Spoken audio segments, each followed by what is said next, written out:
নির্বাচনী প্রচারণাকে কেন্দ্র করে বিএনপি ও জামায়াতে ইসলামের নেতাকর্মীদের মধ্যে সংঘর্ষের ঘটনা ঘটেছে। তাদের মধ্যে জামায়াতের ইউনিয়ন আমির সহ 10 জন এবং বিএনপির 5 কর্মী আহত হয়েছেন।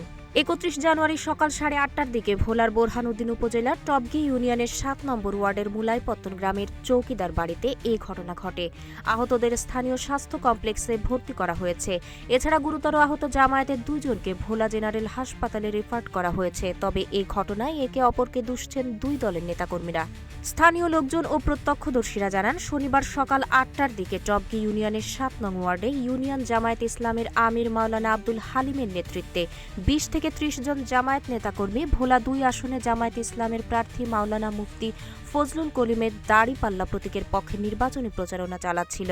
এ সময় তারা বিএনপি কর্মী আইয়ুব আলীর বাড়িতে প্রচারণার জন্য প্রবেশ করলে তাদের মধ্যে বাকবিতণ্ডা শুরু হয় এবং এক পর্যায়ে 2 দলের নেতাকর্মীরা লাঠিসোঁটা হাতে সংঘর্ষে জড়িয়ে পড়েন।